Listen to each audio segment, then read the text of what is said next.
emitir. Y ahí estamos. Perfecto.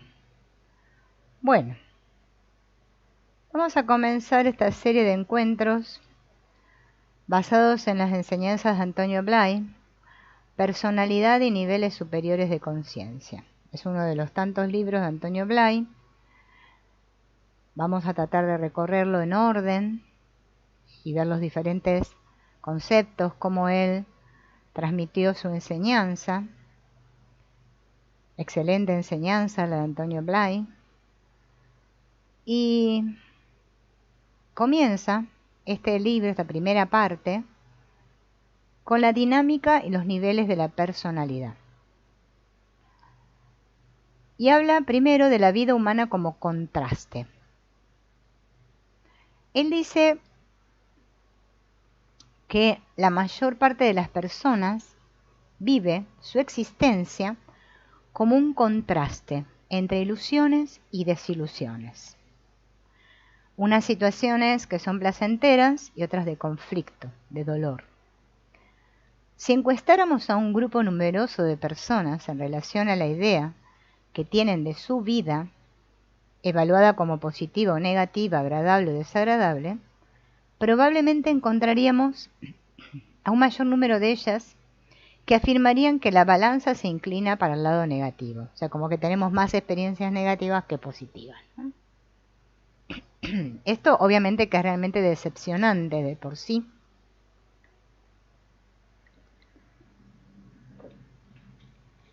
Y por otra parte, consideramos que la vida debiera ser algo completamente positivo, que la vida debiera constituir un crecimiento constante en relación a las propias facultades, a la conciencia clara de sí mismo, a la comprensión de las cosas, a la capacidad creativa. Y este crecimiento conduciría progresivamente a una mayor vivencia de lo positivo.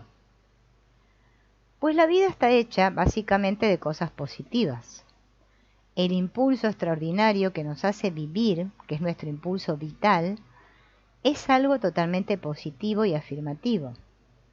Y todas las facultades que van emergiendo de nuestro interior, también todas ellas son básicamente positivas. Si todos los componentes básicos de la vida son en sí positivos, ¿por qué la vida en lo personal resulta frecuentemente tan negativa y tan amarga? Examinemos qué es lo que ocurre. Pues al ser todos pacientes o víctimas en un grado u otro, es de la mayor importancia que entendamos qué es lo que nos pasa, qué es lo que transforma este plan, podríamos decir previo inicial de la vida, convirtiendo algo sumamente positivo en algo tan negativo.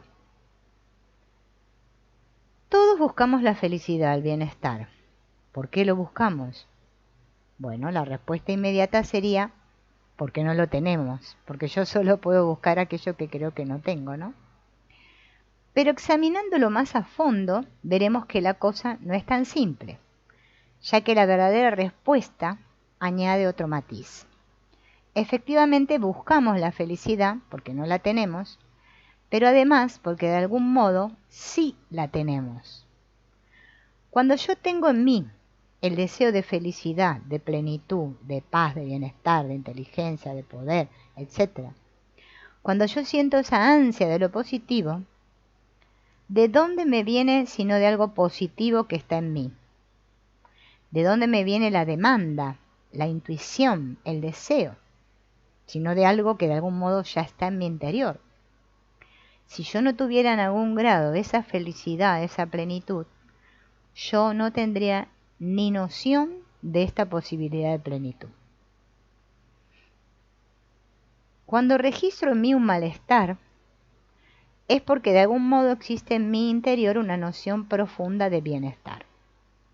Y este contraste entre lo que hay profundamente en mí y lo que yo vivo en mi zona consciente periférica es lo que moviliza mi aspiración. En este contraste, es este contraste, ¿no?, el que nos hace desear un modo más pleno, más completo de vida, en la forma que se plantee cada uno. Así, el hecho de que exista en nosotros un malestar es testigo de que hay en nosotros, en algún sitio, un bienestar. Cuando hay en mí un dolor, hay también en mí, de algún modo, una felicidad. Si todo yo fuera dolor, yo no podría aspirar a la felicidad. Aspiro a la felicidad, tiendo hacia ella, porque de algún modo la siento vivamente en mí, porque para mí tiene un sabor de algo conocido y deseable. Es lo mismo en cuanto a la inteligencia. Si yo deseo desarrollar mi inteligencia, es porque de algún modo esa mayor inteligencia está en mí. Pues si yo llegase al término, al completo de mi propia inteligencia, en mí no habría la demanda de mayor inteligencia. Estaría saturado y para mí sería suficiente. Cuando en nosotros aparece la aspiración, la demanda espontánea, natural hacia algo, es porque ese algo está pidiendo desarrollarse, actualizarse. Por lo tanto, cuando nos lamentamos de las cosas desagradables o del modelo negativo que vivimos, hemos de aprender a intuir, detrás de la experiencia inmediata negativa, la presencia de algo positivo, que es justamente lo que nos impulsa a buscar la solución. Bien, hasta aquí creo que está claro lo que explica Antonio Blay. Ahora aquí habla de lo que nos sobra, lo que nos sobra. Gran parte del trabajo de realización consiste no en adquirir cosas que no tenemos, en adquirir una felicidad, una plenitud, una paz, una comprensión, una energía que no tenemos, sino en eliminar las cosas que entorpecen la toma de conciencia actual de lo que ya tenemos. O sea que nosotros ya lo tenemos, pero hay obstáculos que impiden que yo tome conciencia de lo que ya tengo. Nuestro desarrollo siempre va de dentro hacia afuera. Todas nuestras capacidades surgen siempre de un núcleo. A partir de él se desarrollan centrífugamente, periféricamente. Ese núcleo primordial, básico, siempre es interno. Lo exterior sirve como material para actualizar lo que hay en mi interior. Si una cualidad, una facultad, no está en lo interno, por más facilidades, información o ayuda que se presten desde lo externo, la persona no llegará a realizar o actualizar nada de dicha cualidad. La persona solo puede desarrollar lo que de algún modo ya tiene dentro. A través de un trabajo de limpieza y simplificación interior, es posible llegar a la realización de sí mismo, a vivir en un estado de serenidad, de paz, plenitud, fuerza y eficiencia. Y el trabajo no consiste nunca en poner cosas dentro, sino más bien en soltar cosas de dentro, en eliminar cosas que estorban la actualización de todas estas cualidades. La base está en lo interno. En el terreno de los problemas personales, para lograr entender qué es lo que ocurre, no basta que miremos las circunstancias que nos rodean y protestar por aquello que nos parece negativo, desagradable, todo lo que es contrario a nuestro deseo, y decir, yo sería feliz solo si mis circunstancias externas cambiasen, si las personas que me rodean fuesen de otro modo, si yo tuviera una situación económica distinta de la que tengo. Efectivamente, lo exterior está compuesto de cosas muy necesarias, pero lo exterior solamente lo podemos conseguir a través de lo interior, mediante el ejercitamiento y la dinamización de nuestras capacidades podremos movilizar lo exterior. Lo externo está supeditado a lo interno. Por otra parte, la experiencia demuestra que cuando a una persona, por un factor extraño a ella misma, le cambian las circunstancias, una vez pasado el periodo de novedad, alegría e ilusión, al cabo de un tiempo la persona vuelve otra vez a encontrarse con problemas similares a los existentes antes de este cambio.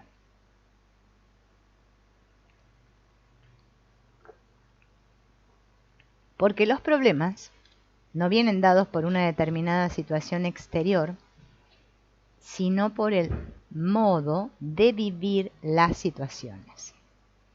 Y si no cambia el modo de vivir, no puede cambiar la situación de un modo estable. Vamos a estudiar entonces estos mecanismos, porque esos mecanismos nos van a señalar el camino a recorrer.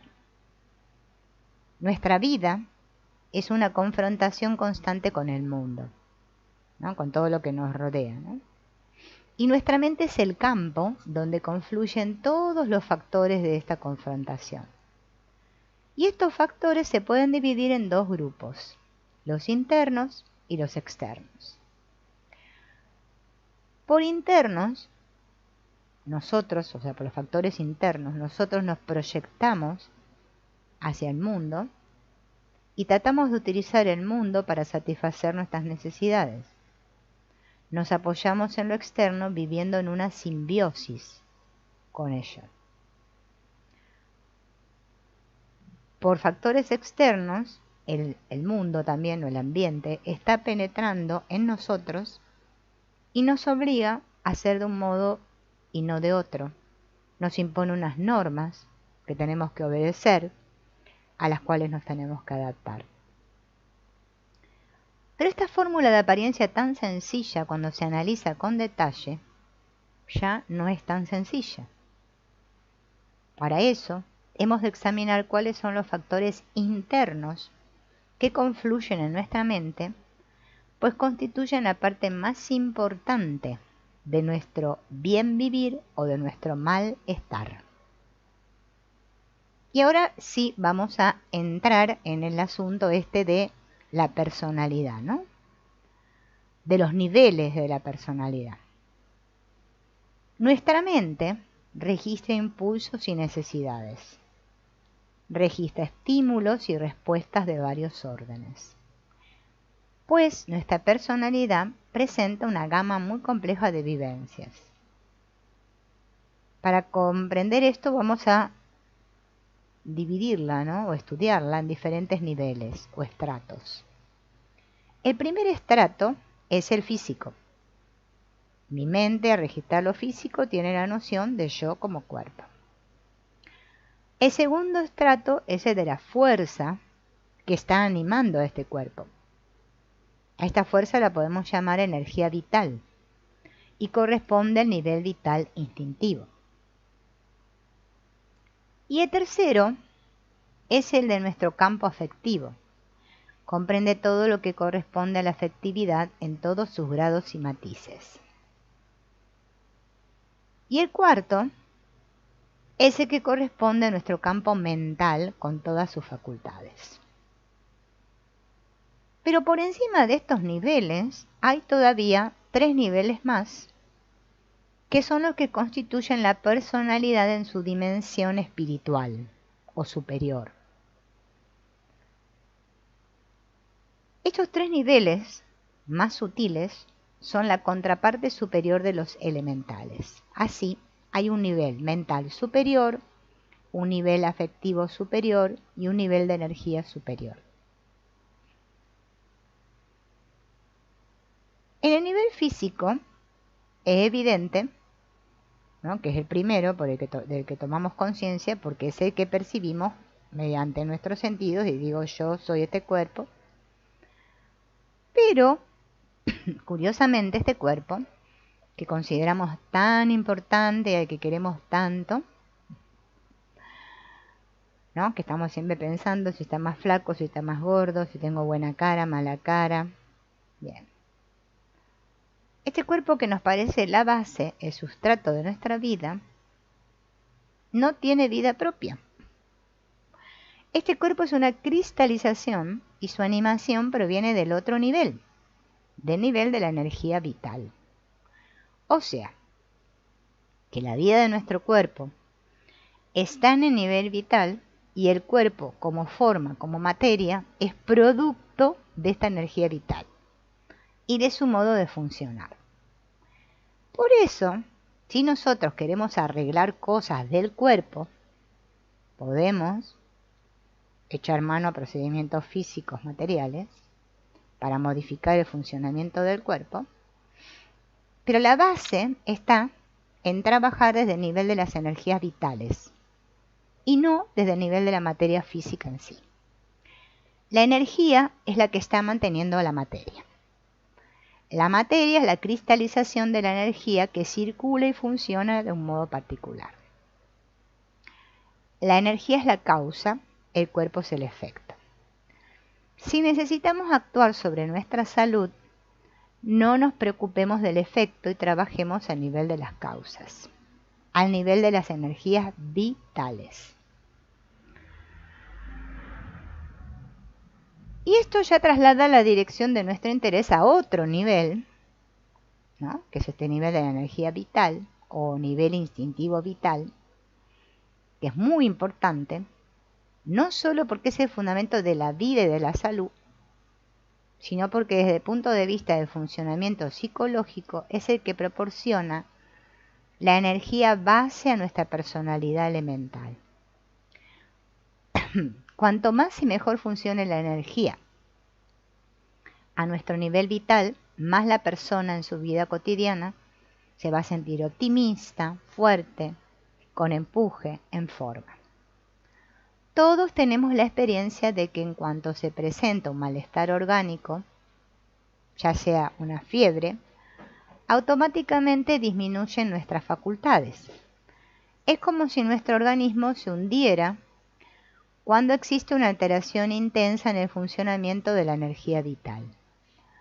Por eso, la energía vital es importantísima por ser el soporte de nuestra psicología cotidiana elemental. En la mayoría de las personas, es el nivel que aporta más energía al psiquismo. En este aporte de energías le sigue en importancia el nivel afectivo, que es el de que vamos a hablar ahora. En ese nivel afectivo es el nivel en el cual yo siento atracción o rechazo hacia algo. Es la sede del amor y del odio. Yo tiendo a amar aquello que es afín conmigo, aquello que tiende a completarme, a darme lo que me falta, y rechazo lo que en mí despierta odio, ¿no? Antipatía, todo aquello que parece como contrario a mi afirmación, a mi satisfacción, a mi plenitud. Así vemos que nuestro amor o nuestro rechazo no están basados en un criterio esencialmente ético o moral, sino que tienen una base psicológica de satisfacción personal. Lo que va a favor de mi afirmación despierta automáticamente mi simpatía, mi aprobación, y yo lo amo, digo que yo amo eso. Pero las cosas que van en contra o que se oponen a mi satisfacción, las rechazo.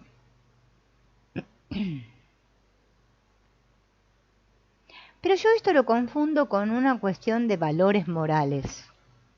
Y digo, de una persona que es buena y de otra que es mala, y si no lo digo, lo pienso. Y si no digo que es mala, digo otra palabra que en un grado u otro representa lo mismo.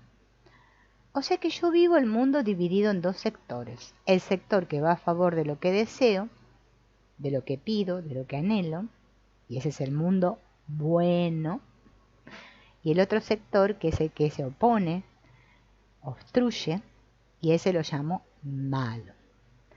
Pero eso no quiere decir que estos sectores sean en sí ni buenos ni malos.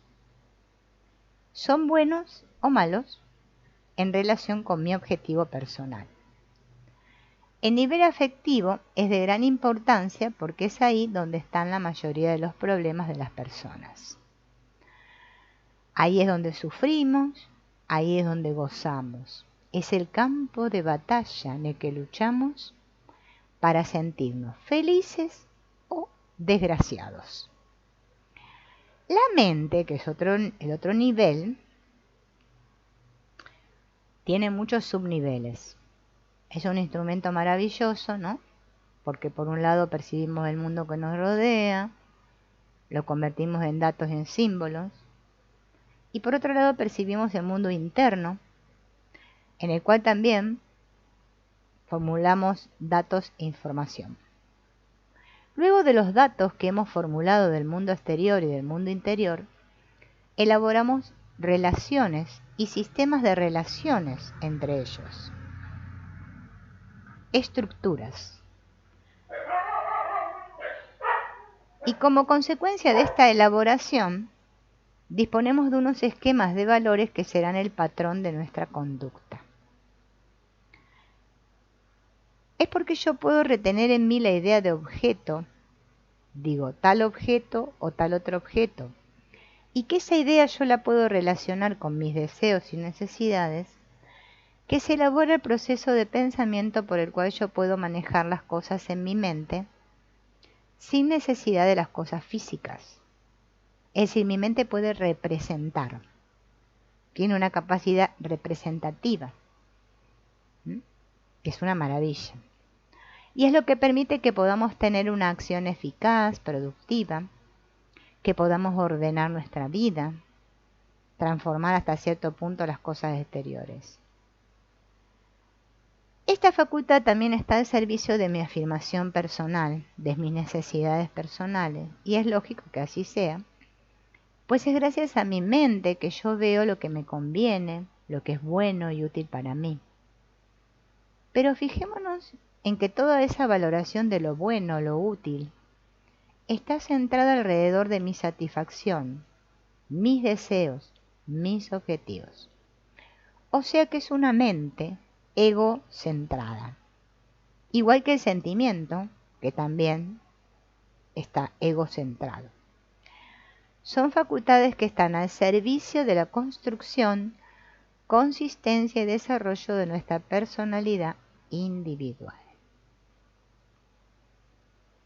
Y ahora vamos a hablar de los niveles superiores de conciencia, los que están por encima de estos niveles de personalidad. Vamos a hablar primero de la mente superior. ¿Qué es esta mente superior? Es un nivel gracias al cual nosotros podemos percibir las verdades en sí.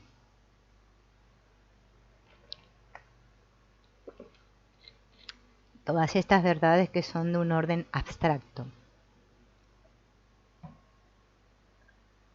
La noción de verdad, justicia, orden. Esto va más allá de las modalidades meramente individuales. Son facultades que se extienden más allá de la persona, que la trascienden, pero son facultades que están en nosotros. Después está el nivel afectivo superior, que es aquel en el cual sentimos el amor, el bien, la belleza, pero como realidad en sí, no como algo que va a favor de mi satisfacción o bienestar personal, sino como la capacidad que tengo para comprender, para intuir y sentir admiración ante lo que es la belleza, el bien con mayúscula, podríamos decir, ¿no? El amor con mayúscula. El nivel de energía superior, que es otro, es el de la voluntad espiritual. Y viene a ser como el polo opuesto al de la energía vital. Así como la energía vital es la principal fuente de energía en el plano de la personalidad de la vida cotidiana, la energía del nivel superior de la voluntad espiritual, que es una energía fabulosa, es de algún modo la fuente de donde procede todo lo que llamamos personalidad superior o niveles superiores de la personalidad. Así es como lo explica Antonio Blay.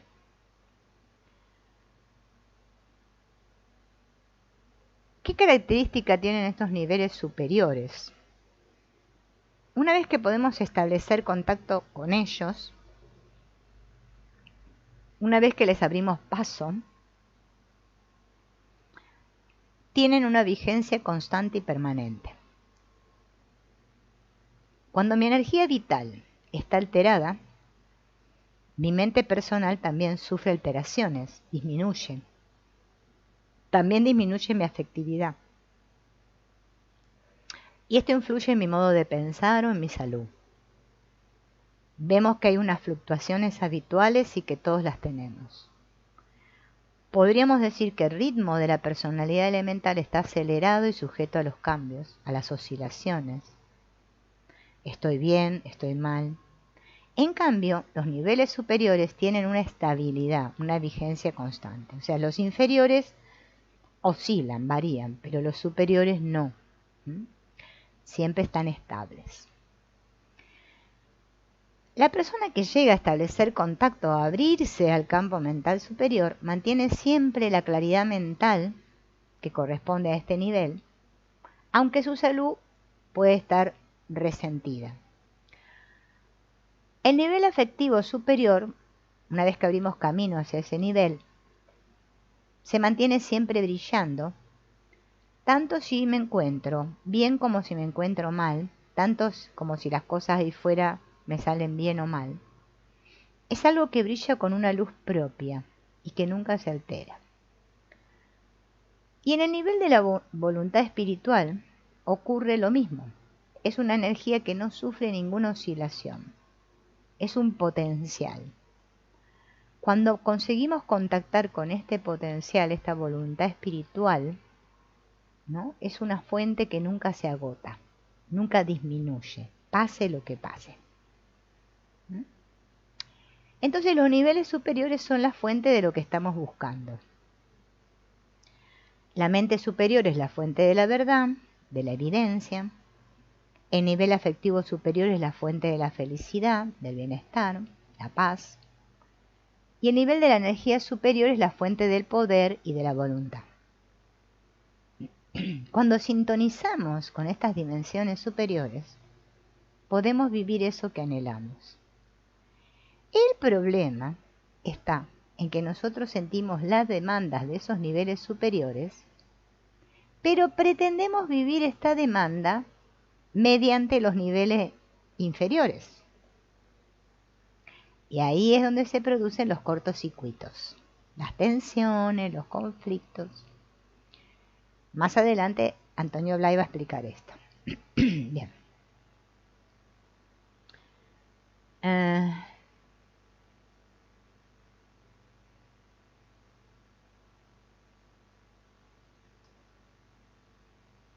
ver. El sentido de nuestra vida consiste en desarrollar las capacidades que están en nuestro interior. Desarrollarlas, consolidarlas y expandirlas. Estas facultades se desarrollan hasta cierto límite. Luego algunas de ellas cristalizan, otras se expanden, otras disminuyen.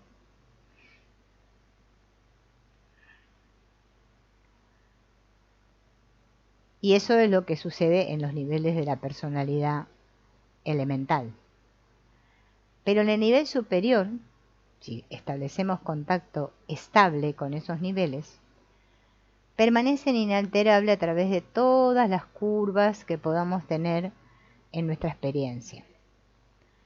Así, la persona que ha sido capaz de vivir el amor en su dimensión superior, ese amor no declina, no se oscurece, sino que cada vez brilla más. La persona que ha alcanzado un nivel intuitivo de la mente superior, el cual le permite comprender las cosas de un modo directo, esto no declina con su cuerpo, o sea, por más que envejezca, ¿no? Ni siquiera con su cerebro físico, sino que la intuición se mantiene vigente y cada vez más lúcida. Y lo mismo cabe decir del nivel de energía espiritual. Entonces, ¿qué es lo que vemos? Que en un sentido externo, la demanda que hay en nuestra vida es la de desarrollar todas nuestras capacidades. En la medida en que las desarrollamos, vivimos nuestra vida afirmativamente, pero en la medida en que las facultades quedan por desarrollar, nos vamos a sentir incompletos, frustrados e insatisfechos.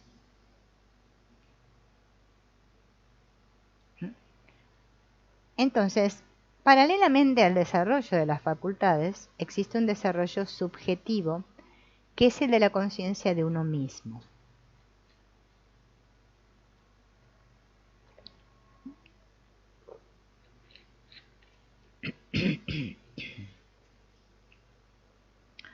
yo tomo conciencia de mí en la medida en que ejercito mis facultades. Más ejercito mis facultades, más tomo conciencia de mí. Por lo tanto, la conciencia que tengo ahora de mí es exactamente la resultante de las facultades que yo he ejercitado. Cuanta más energía yo he ejercitado activamente, más sólida será la conciencia que tenga de mí. Cuanta más inteligencia he ejercitado, más clara y luminosa será la intuición que tenga de mí como sujeto. En la medida en que el desarrollo de las facultades adquiere un grado óptimo, también la conciencia de sí adquiere una condición de felicidad, de plenitud. Esto es lo que está detrás de nuestra existencia. Y nosotros somos infelices cuando no desarrollamos nuestras facultades positivas, pero vivimos de un modo pleno, afirmativo, cuando hay un desarrollo real. Todos estamos buscando siempre estas dimensiones profundas de ser, de plenitud, de inteligencia clara, de libertad. Es una demanda, es algo, que nos impulsa desde dentro, ¿no?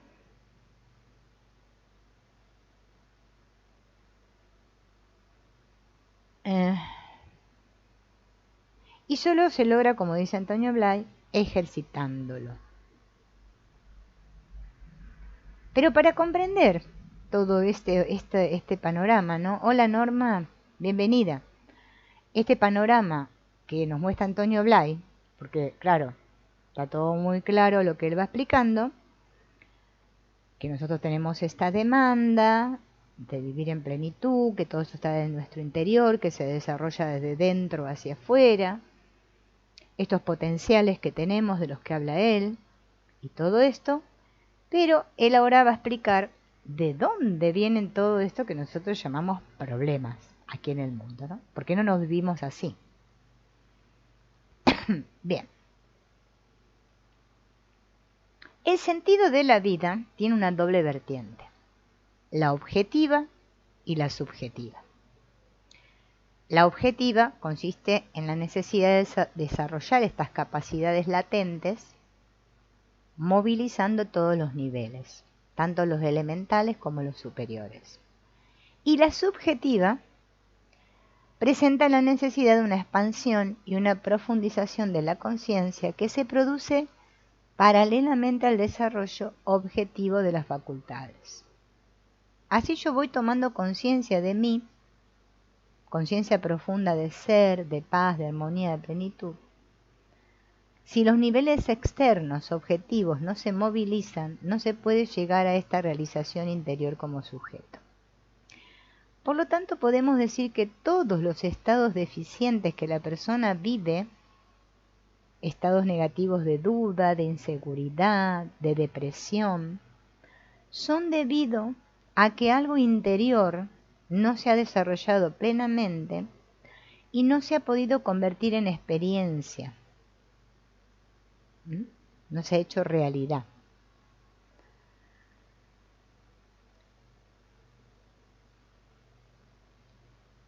¿Por qué nosotros vivimos alejados de esta plenitud?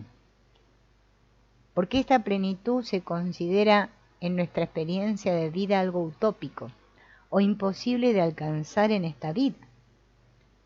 Bien, justamente porque hay unos problemas ligados a factores internos y externos, porque nuestra experiencia siempre es el resultado de estos dos factores. El interno, por el cual los niveles de la personalidad tienden a movilizarse a través de los propios impulsos, y el externo, porque el mundo exterior es el lugar de contacto para la satisfacción de nuestras necesidades. Vamos a ver los factores internos.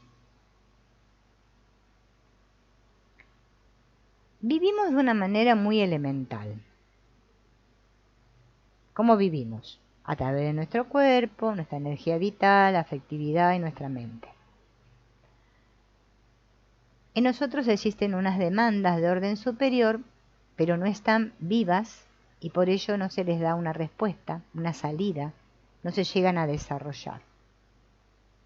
Y no obstante, nosotros aspiramos a una paz, a una armonía, pero la vivimos acá, en lo inferior, en lo elemental. Y por eso nos sentimos en un callejón sin salida.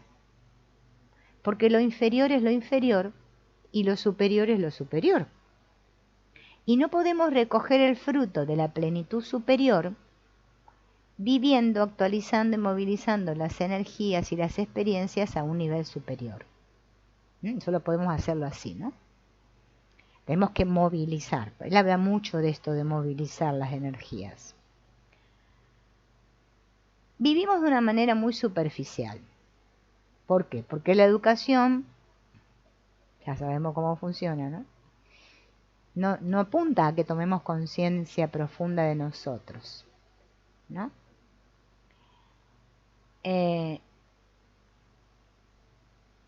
Claro, no nos damos cuenta de esto, ¿no? Vivimos una vida, además de esta educación que recibimos, ¿no? Que no va a lo profundo, vivimos una vida acelerada, siempre solicitados desde el exterior, ¿no? Esa demanda externa, ¿no? Tengo que, bueno, atender al trabajo, tengo que, bueno, pagar cuentas, bueno, siempre estamos apurados. Bien. Entonces nuestra mente se desarrolla solo de puertas hacia afuera y no hacia adentro. Esto se llama vivir centrifugados. Centrifugados, como secarropa. Nos hemos desarrollado de un modo desintegrado, inconexo.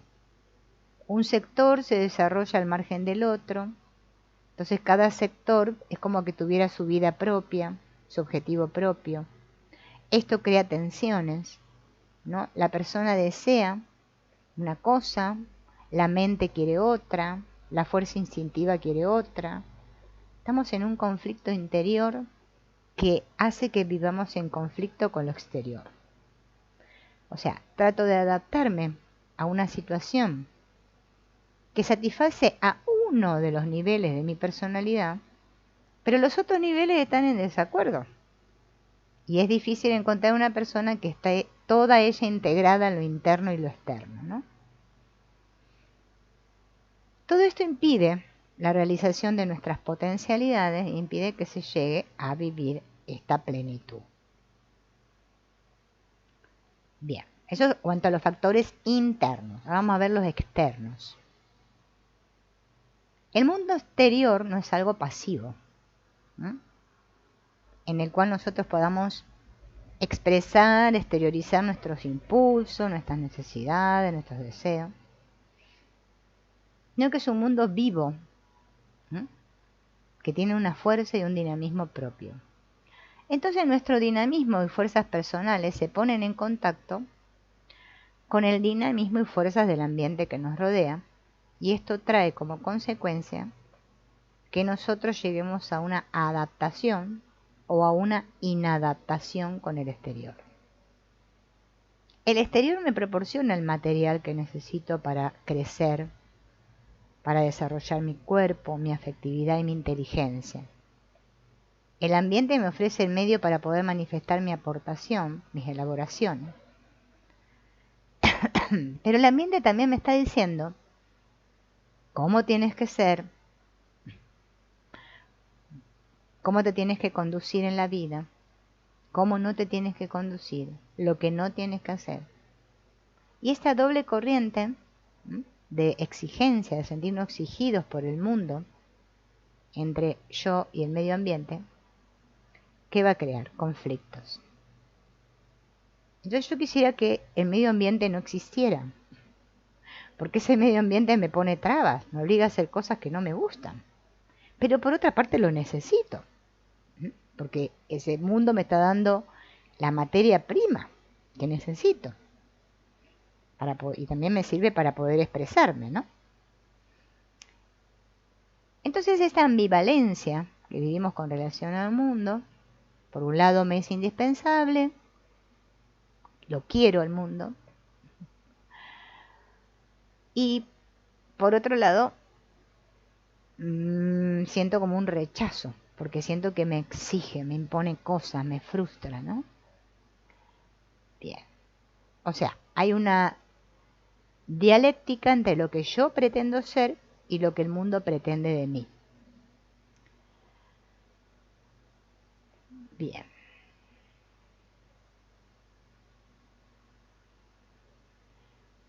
Cada instante consciente de interacción entre yo y el mundo es lo que se llama una experiencia.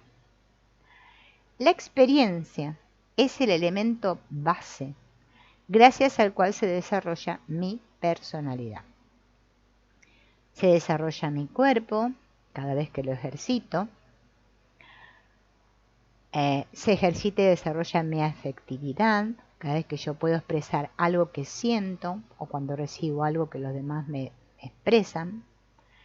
Me permite desarrollar mi mente cada vez que yo conozco, estudio, recibo información, cuando elaboro mis propias ideas y las comunico o las pongo en práctica.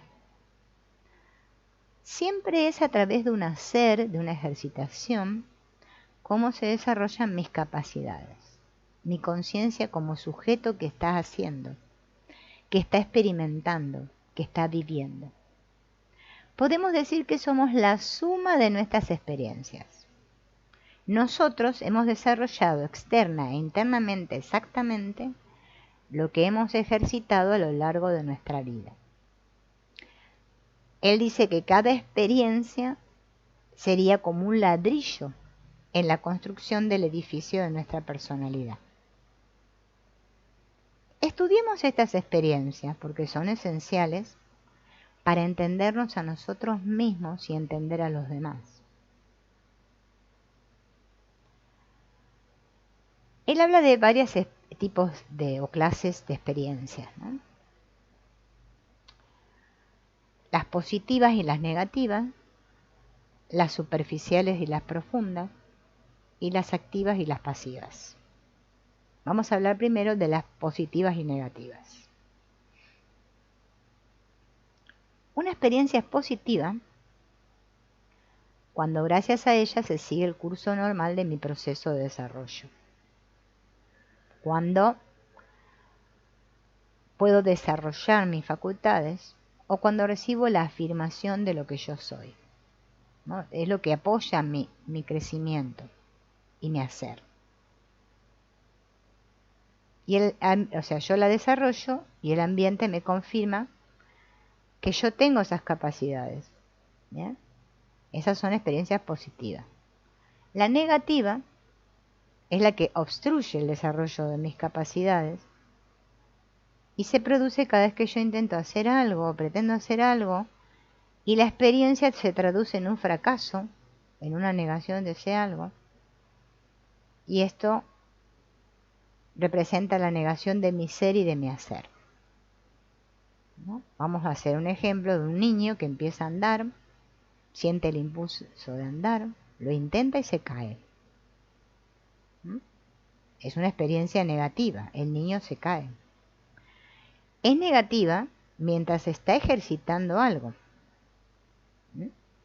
También el niño puede tener una experiencia negativa cuando quiere expresarle algo a su madre y la madre en ese momento está nerviosa, irritada, y le dice: cállate, cállate, quédate quieto. Eres un tonto que no sirves para nada, le dice la mamá, ¿no? Al niño. También estoy recibiendo una negación del exterior. O sea que ahí me siento criticado, que no valgo, que nunca voy a llegar a nada, bueno, que somos una desgracia. Bueno, claro, cuando soy grande me río de esas cosas, pero en el momento en que me las dijeron, ¿no? Esto representa un trauma. Es como una sentencia de negación. A su vez, las experiencias negativas de nuestra vida se pueden dividir en dos tipos: las completas y las incompletas.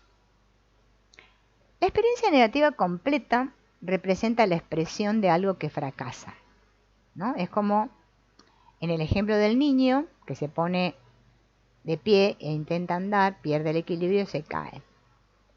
Vamos a hacer un examen y nos desaprueban. Queremos iniciar un negocio y fracasa. Quiero hacer una amistad y soy rechazado. La experiencia negativa puede tener un resultado positivo dependiendo de cómo nosotros reaccionemos ante ella. Si ante la experiencia negativa yo reacciono con mi capacidad de ver y de hacer, me habrá servido de aprendizaje previo, entonces mi próxima gestión, mi próximo intento será más perfecto y más elaborado. Así aprendo, ¿no? Equivocándome, fracasando en los pequeños intentos. En la medida en que ante el fracaso nosotros reaccionamos con nuestra capacidad de hacer y con nuestra inteligencia activa, entonces el fracaso se convierte en un elemento constructivo porque moviliza más energía y más inteligencia. La experiencia negativa, sea cual sea el nivel en que se produzca, se convierte en un elemento positivo cuando nosotros reaccionamos positivamente. Todas las grandes personas en el terreno que sea, se han hecho grandes gracias a su reacción frente a lo negativo. Nadie se ha hecho grande solo con experiencias positivas. Crecemos apoyándonos sobre las lecciones amargas aprendidas. Y ahora vamos a ver la experiencia negativa incompleta. Esta se produce cuando, existiendo el impulso a hacer algo, se reprime este impulso para evitar una experiencia negativa. Por ejemplo, estoy en una reunión y se me viene una idea. La voy a decir, pero me callo, por miedo a quedar mal, a que no me interpreten correctamente, a equivocarme, a que me critiquen. Era una experiencia que iba a producirse. Y como toda experiencia era una energía que a través de mi mente, de mi cuerpo y de mi efectividad iba a formularse en una experiencia concreta. Pero la idea de fracaso, de temor, me impiden dar salida a esa energía y completar la expresión que se estaba elaborando. Entonces, ¿cómo queda esa experiencia? Pum, reprimida, incompleta, inhibida, replegada. Perdón. Con esta actitud pretendo evitar un mal. No quiero hacer el ridículo, no quiero fracasar. Pero eso mismo, ya se reprimir, es una experiencia negativa. Pero además, con la gravedad de que la inhibición, al no liberarse la energía que estaba en curso, deja retenida aquella energía en lo interno, es como una energía que queda retenida. Entonces esto no me hace crecer.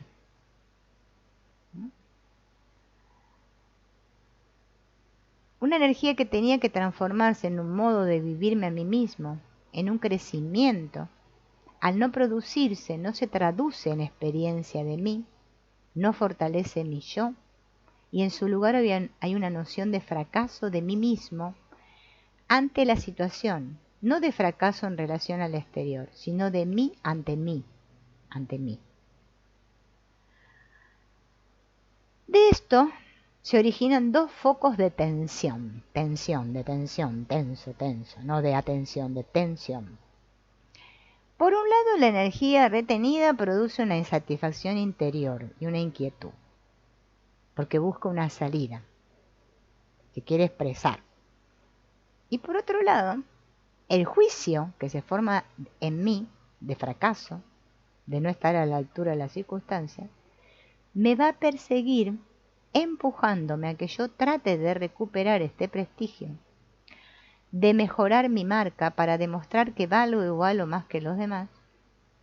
Y este es el origen de nuestro mundo de ensoñación, del mundo onírico que estamos constantemente elaborando, soñando en situaciones que me gustaría o que espero llegar a vivir, en las que yo podré algún día demostrar mi capacidad, mi inteligencia, etcétera, etcétera.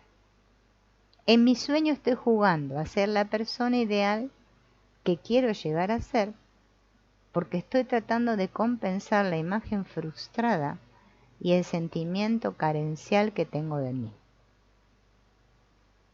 Una experiencia negativa completa o un fracaso rotundo no me deja así, en un término medio. Me produce un hundimiento total. O bien es causa de una reacción positiva, pero no es algo que perdura. ¿Mm? Pero la experiencia incompleta sí.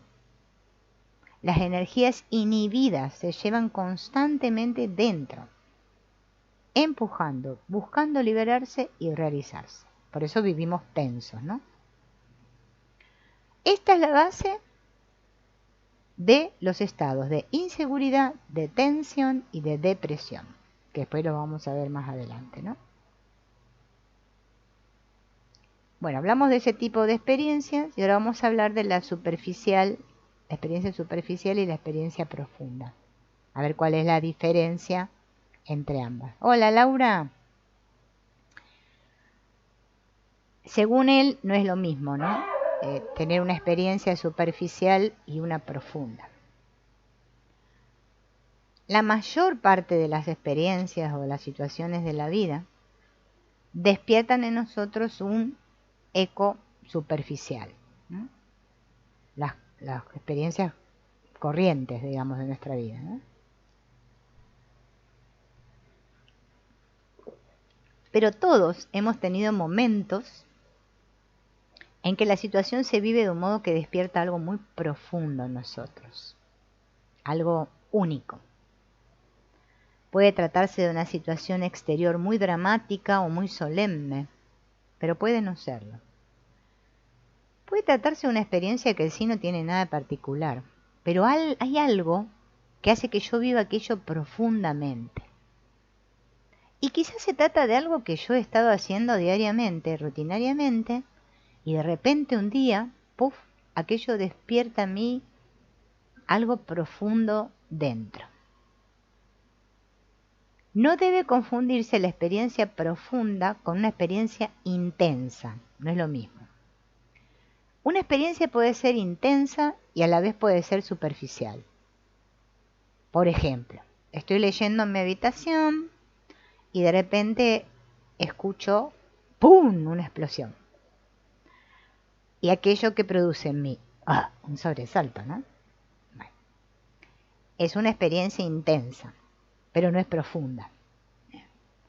La intensidad depende de la cantidad de energía que se moviliza en mí. Pero la profundidad viene dada por el nivel en que se vive esta energía. La importancia de las experiencias que nosotros vivimos en momentos de una profunda resonancia reside en que se convierten en los pilares de nuestra personalidad.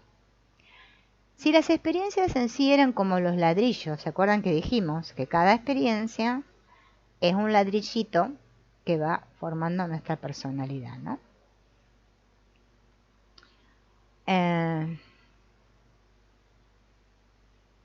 Las experiencias profundas se pueden comparar, si cada experiencia era un ladrillito, la experiencia profunda se puede comparar con los pilares de un edificio. Todo lo que estoy viviendo en el momento de una resonancia profunda queda marcado como con fuego en mi interior, porque la profundidad yo la vivo con un sentido de realidad e importancia mayor que todo lo demás. En estos momentos es cuando yo me siento más yo, cuando estoy más cerca de mi realidad. Y esto se vive con una fuerza y un sentido de importancia tan grandes que hacen que la situación externa o incluso interna que se vive en aquel momento quede asociada al sentido de profundidad. Entonces, el psiquismo queda condicionado por la situación concreta de aquel momento. O sea, que son dos cosas diferentes, pero que se asocian. La situación que se produce y mi respuesta más o menos profunda a la situación. La situación, ¿se acuerdan que dijimos que se puede derivar del exterior o del interior? Bien. Experiencia derivada del exterior. Yo puedo estar simplemente mirando un jardín, que lo vi 800.000 veces en mi vida, pero un día, ¿no? Mirando ese mismo jardín que todas las veces he visto, siento una impresión más profunda. Y de repente aquel jardín se convierte para mí en algo muy importante. Claro, la importancia no está en el jardín, sino en la resonancia profunda propia. Pero como ésta se produce en el momento en que estoy viendo el jardín, yo, sin darme cuenta, creo y traslado la importancia al jardín. Y creo que mi experiencia profunda viene del jardín. Bien. A partir de aquel momento, aquel jardín, ese, no los demás, tendrán una importancia preponderante en mis valores. Bien. Experiencia interior. Puedo encontrarme pensando en un problema o imaginando una situación, o quizás la esté teniendo, o le esté teniendo miedo a una situación determinada, a un castigo, a una desgracia que me va a venir, ¿no? Y en muchos otros momentos he estado pensando, imaginando sin que ocurriera nada en particular, pero un día, en aquel momento en que estoy pendiente de un miedo, se abre algo más profundo en mí. Llego a un estrato más hondo de mi ser, experimentando la profundidad. Entonces ese miedo, que otras veces se había deslizado por mi psiquismo, sin mayores consecuencias, de repente queda registrado en profundidad porque lo asocio a la hondura de la vivencia que tengo de mí. A partir de aquel momento, el tener miedo o el estar en una situación expectante se va a convertir para mí en algo muy importante. Yo tiendo frecuentemente y casi siempre sin darme cuenta a buscar la repetición de las experiencias profundas. Miren esto qué interesante, ¿no? Mediante la repetición de la situación exterior o interior, yo intento renovar la experiencia. Y esto hace que se forme en mí una gama de valores alrededor de unas situaciones determinadas. Si queremos averiguar cuáles son las experiencias profundas que hemos tenido, por lo menos algunas de ellas, solo tenemos que observar qué es lo que más nos gusta, pero por afición, no por obligación. Lo que nos gusta de veras. Generalmente es algo que en una ocasión despertó en nosotros una vivencia interior. Y aquello que me gustó, no me gustó por sí mismo, sino por lo que despertó en mí. Esa vivencia fijó aquella cosa, aquel juego, aquel deporte, aquella situación, de un modo tan intenso que yo luego me he dedicado a girar alrededor de aquello una y otra vez, intentando revivir la experiencia. De ahí es donde surgen las aficiones a los deportes, pero también, dice Blay, es así como se forman ciertas obsesiones de tipo sexual, o las preocupaciones de tipo económico, profesional, etc., ¿no? Así es como se explica la situación paradójica de la persona que ha vivido en profundidad una experiencia de temor o miedo. El resultado de esta experiencia será que la persona se sentirá obligada una y otra vez a buscar situaciones de miedo para revivir la resonancia profunda. Lo curioso del caso es que el miedo es algo desagradable, negativo. Entonces, conscientemente, la persona rechaza el miedo, pero el condicionamiento profundo me obliga a buscar situaciones de miedo. Entonces, inconscientemente busco lo que conscientemente rechazo. Se puede dar toda clase de combinaciones, pero lo importante para nosotros es darnos cuenta de la causa de nuestras motivaciones profundas. Bien. Bueno, ya hablamos de las experiencias negativas y positivas, de las superficiales y profundas, y ahora vamos a hablar de las activas y las pasivas, porque también las clasifica así. Bien, vamos a respirar hondo. ¡Ah, qué calor! Bueno, es una sensación. Voy a tomar agua.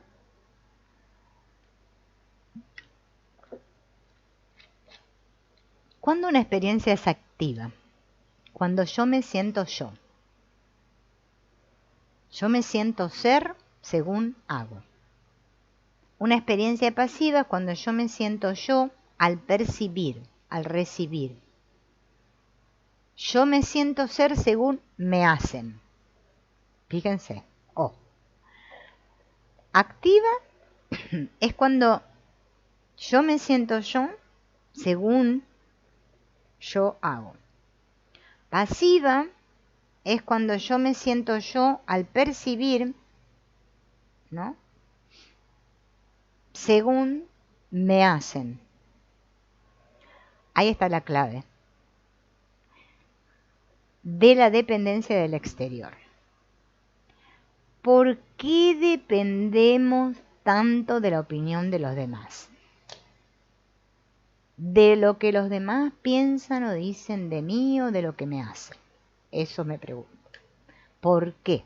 Para mí es tan importante esto. Porque yo me vivo de un modo directo en función de los otros. Perdón, porque yo, le voy a decir de vuelta la oración, porque yo no me vivo de un modo directo, o sea, con esto que él dice, según yo hago, sino que he aprendido a vivirme en función de los otros. Cuando el otro me alaba, ay, digo, qué lindo, me siento afirmado. Pero no porque es algo que está desarrollado en mí, sino porque el exterior me dice, qué lindo, cuánto que vales. Y entonces, ahí me siento bien. Pero cuando me critican, me siento mal. Es sea que estoy siempre pendiente de la opinión de los demás. Estoy necesitando constantemente que los demás piensen bien de mí. No puedo soportar la crítica, no puedo soportar la indiferencia. Y eso es así porque yo no he aprendido a vivir una conciencia independiente de mí.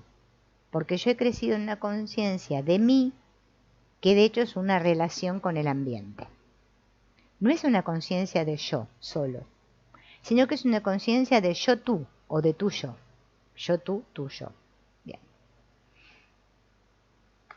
Por eso, las personas que han desarrollado solamente este nivel de experiencia horizontal, de contacto con, de relación con, ¿no? Cuando se encuentran solas, después de pasado un tiempo, pensando, teorizando y poniendo en orden sus problemas, se aburren, se sienten solas, porque están añorando una vez más esa constante relación, ese hacer hacia el otro o recibir del otro. Y una vez más se juega con el mismo juego de me siento afirmado, me siento negado. El mismo juego de tratar de afirmarse haciendo unas cosas determinadas para provocar en el otro una respuesta afirmativa. Así que tenemos que aprender a ver cómo está constituida nuestra vida y qué es lo que predomina en ella mediante un análisis de los puntos estudiados. Bien, estas preguntas las podríamos responder si quieren. 1. ¿Cuáles son mis experiencias negativas más intensas? Las que condicionan negativamente mi vida. ¿Cuáles son mis miedos? ¿Cuáles son mis experiencias, 2. ¿Cuáles son mis experiencias profundas más importantes? Esto lo voy a descubrir observando cuáles son mis principales valores, eso que yo más valoro, ¿no? Lo que más me gusta. Ahí descubro mis experiencias profundas. 3. ¿De qué modo he construido yo mi conciencia de relación con el mundo? Cuanto más la haya constituido de un modo activo y radiante, más relativamente independiente será. Cuanto más se haya formado de un modo pasivo, recibiendo, resultaré más dependiente de las situaciones y me voy a sentir víctima de los demás o del mundo. Es muy importante ver esto, porque así vamos a tener los elementos para poder empezar a dirigir a voluntad las experiencias y encauzarlas en la dirección más conveniente y más positiva.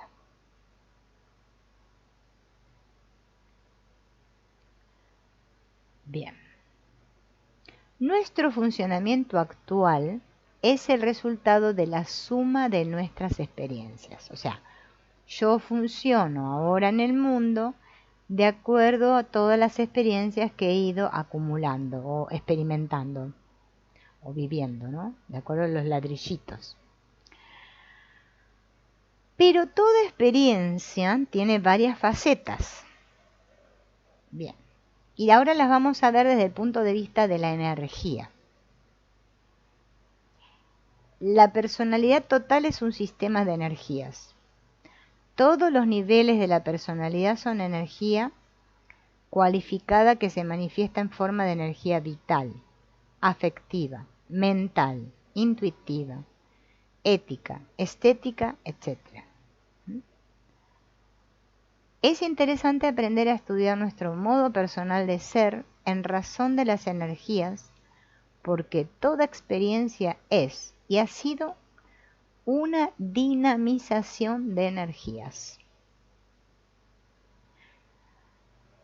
Bien, y esto nos va a ayudar a entender por qué se producen en nosotros los determinados estados que padecemos. Bien. Bueno, el perro ladra. Energía en la noción del mundo. ¿Se acuerdan de lo que hablamos de las experiencias activas y pasivas, ¿no? Si yo he desarrollado en mi vida una actitud de espectador, en la vida, ¿no? Más que de actor, en mi mente se han ido registrando más imágenes del mundo que los demás. ¿Mm? De lo que ocurre en mi vida, de lo que me hacen, ¿no? Y no acciones de mí mismo en acción. O sea, hay más imágenes de lo que me hicieron. Bien. En consecuencia, la imagen que tengo del mundo se ha ido cargando de energía y yo vivo la energía de los otros en lo que me rodea. No la vivo en primera persona. Son los demás que me hacen, que dicen, que me imponen, que me obligan, que me quieren, que no me quieren. Bien. Esta acción que yo veo constantemente en los demás, en todos los demás, va a ir cargando el sector de mi mente en el que yo registro el mundo exterior, perdón, exterior con más energía. O sea, tengo mi atención puesta afuera, en lo que pasa ahí fuera, ¿no? Pero. En cambio, el sector que yo vivo como propio, el que vivo con el nombre de yo, no recibe energía porque no actúa. El resultado de esto es que para mí la imagen del mundo tiene más fuerza que mi propia imagen. El valor que veo en los demás tiene más fuerza que mi propio valor. Así yo siempre me voy a sentir disminuido en relación con los demás. Siempre creeré que los demás son más importantes, más fuertes, más reales, porque habré desarrollado más la energía en el sector de la mente que registra el mundo objetivo. Bien. En cambio, si yo desarrollo más experiencias de tipo activo, estoy dinamizando mi capacidad de acción, sea física, mental o afectiva. Esta energía que se expresa activamente se registra en mi interior como algo que yo hago, que yo soy, que yo expreso. Entonces, la noción que yo tengo de mí mismo se va cargando con más energía, con toda la energía que voy exteriorizando, y esta energía es la que hace que yo me viva con fuerza, con seguridad. ¿Mm? Intentemos ver en qué proporción están cargados los sectores de nuestra mente. Si están cargados con más fuerza en la noción de nosotros mismos o en la noción de los demás. ¿Yo me siento igual que los demás? A la hora de actuar, de convivir, de tratar con las personas, de manejar los asuntos, ¿me siento en general igual que los demás o me siento menos que los demás? La respuesta a estas preguntas depende de cómo se hayan vivido las experiencias. Si las viví de un modo activo o de un modo pasivo. La energía es lo que nos da conciencia de realidad, de seguridad. No existe seguridad si no hay una gran cantidad de energía inmediatamente disponible para el yo personal. Cuando dispongo de energía, yo me siento fuerte, seguro. Y cuanta más energía sienta disponible en mí, más sólido, fuerte y seguro me sentiré. Si dispongo de poca energía en mí, me voy a sentir débil. Cuanta más energía yo sienta en los demás, no solo me voy a sentir débil, sino que me voy a sentir inferior a los demás, porque los veo más poderosos que yo. Así que este tema es fundamental. Las personas que tienen problemas de inferioridad son personas que han vivido más en el plan de espectadores que de actores. Posiblemente ellas ampliarían este comentario diciendo, no en plan de espectadores, sino de víctimas, porque seguramente han vivido las situaciones como víctimas, estando debajo de, sufriendo la fuerza de los demás. Poder dinamizar energías, actualizarlas y conectarlas con el yo consciente es recuperar la fuerza de sí mismo, la seguridad. No una seguridad ficticia, basada en ideas o sueños de nubes de color, no. Una seguridad real. Bien. El problema de las energías conlleva el de las actitudes. Bien. Cuando yo me siento fuerte, estoy tranquilo ante las situaciones, pero cuando me siento débil, tiendo a eludir las situaciones, a protegerme. Esta protección adopta dos actitudes. O huyo o me encierro dentro de mí, que también es una manera de huir. Depende de la energía que la persona ha actualizado en nombre propio, el que se viva a la defensiva o que se viva en un estado de apertura serena, tranquila. Nadie puede abrirse si tiene miedo o si se siente amenazado. Existe un instinto básico de autodefensa cuando uno es débil y este conduce a protegerse. En el reino animal, por ejemplo, el más débil huye y si no puede huir, se encierra para que no lo coman, ¿no? O si no se queda duro haciéndose el muerto también. Bien. Nosotros hemos aprendido a adoptar distintas actitudes según sean las situaciones. Por ejemplo, estamos con los amigos, nos sentimos tranquilos porque son personas que nos aceptan, ¿no? Entonces de ellos no tenemos que defendernos ni ocultarnos, nos sentimos libres, sueltos. Pero ante los padres, por ejemplo, ¿no? Nos ponemos a la defensiva, ¿no? Aunque exista una buena voluntad y un afecto, existe un aislamiento, ¿no? Como una cerrazón, una autoprotección. Porque capaz que uno ha vivido más de una vez situaciones de amenaza, de incomprensión, de rechazo, de impotencia. En el trabajo, por ejemplo, puede ser la misma actitud, de protección, de huida, de protesta, ¿no? Siempre que por parte de la persona existe un ataque sistemático, significa que la persona necesita defenderse atacando, lo que es otro modo de defenderse. Así vemos varias actitudes, la huida, el replegarse, el ataque. Pero el ataque solo se produce si la persona de algún modo se siente fuerte, aunque sea solo en parte, porque si se sintiera fuerte del todo, no necesitaría atacar.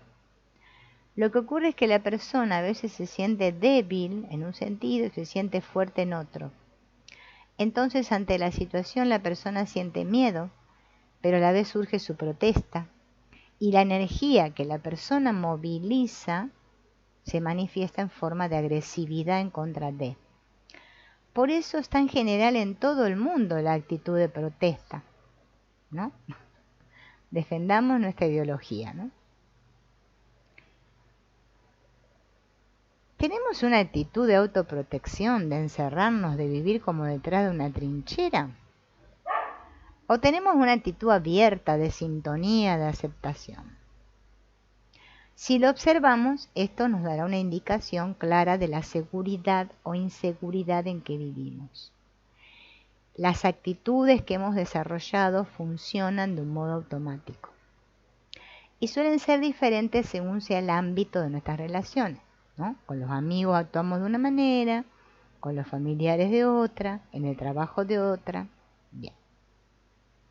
Examinando cuáles son nuestras actitudes habituales en nuestros diferentes sectores, descubriremos en qué nos sentimos fuertes y en qué cosas tenemos miedo.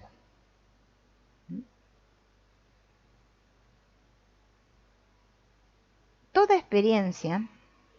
experiencia, siempre existe una idea de la situación y en consecuencia una valoración de lo que ocurre. Cada vez que yo entro en contacto con el mundo, o bien se muestra favorable o se muestra hostil, o digo que es difícil, Entonces yo no solamente tengo la imagen de la persona o de la situación que me hace fácil o difícil una cosa, sino que inmediatamente añado una valoración del mundo, de aquel pequeño sector del mundo, de aquella persona, y digo, ese ambiente, esa persona, ese mundo es malo para mí. Además, existe una reciprocidad entre la imagen que yo me formo del mundo y la imagen que yo me formo de mí en relación con este mundo. Son dos valoraciones distintas, pero no son dos valoraciones distintas. Parecen, pero no son. Es una misma valoración, a la que por un extremo llamo mundo y por el otro extremo llamo yo. Cada vez que yo estoy con una persona compartiendo una situación determinada, yo vivo aquella situación, bien o mal. Si la vivo mal, este sentido del mal abarca al otro y a mí. Si la vivo bien, abarca a mí y al otro. Esto es muy importante, porque nos demuestra que cuando nosotros nos sentimos mal, vemos todo mal. Sí. Y cuando nos sentimos bien, vemos todo bien. ¿Por qué? Porque no hay separación real entre nuestro modo de valorarnos a nosotros y nuestro modo de valorar el mundo. En cada instante, en cada experiencia, se hace una valoración conjunta. Toda experiencia de contacto con el entorno es una relación que se establece, una relación que tiene dos polos, pero que es una sola experiencia. La valoración que me hago de mí, del mundo, es importantísima, pues es lo que da sentido o no a mis experiencias. Bien, por hoy vamos a dejar hasta aquí. Después, bueno, vamos a repasar las ideas estas del yo ideal y todo esto que ya lo vimos, pero que